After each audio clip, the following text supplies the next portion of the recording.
Excellent. You made it to step 3. Now we're going to organize our data. We're going to tell the system what to do with the data that we just mapped out on the previous step. So here you can see the file that we selected to import has 16 potential contacts that will be added to our account. The first thing we need to do is we need to tell the system what folder we're going to put those contacts in. Here you'll see a drop-down menu that'll show you a list of all of your existing folders and give you the ability to create a new folder if you'd like. So let's go ahead and create a new folder. I'll call it Hot Leads. Now the next item is tags, and this is an optional thing. You don't have to add tags to your contacts to import them.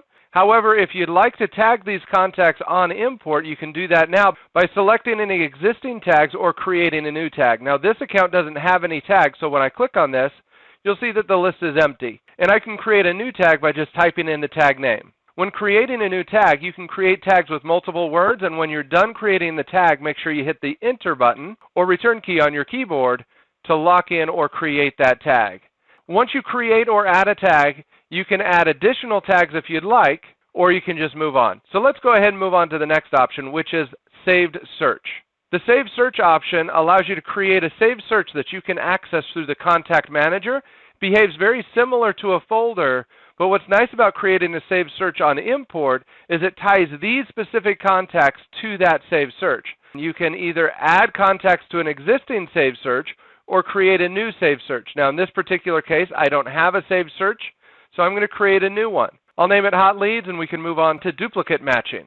Whenever you're importing a new file, you can have that list scrubbed against any other contacts that may be in your account, or if you're part of a team, in your team's account. So if you'd like to scrub out duplicates, you can choose how you'd like to catch those duplicates. For example, if you're calling B2B, you may have multiple contacts that have the same phone number but have different emails.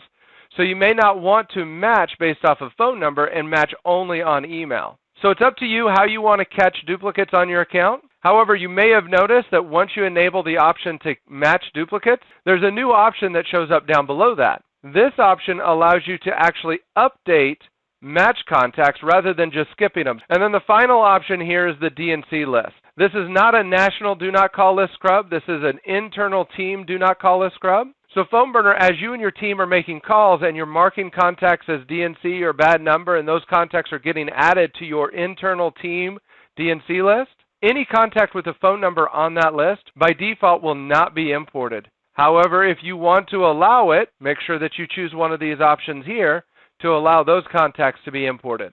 Once you've made your selections here and you feel happy with what you've selected, go ahead and hit this next button, and that'll move us on to step 4.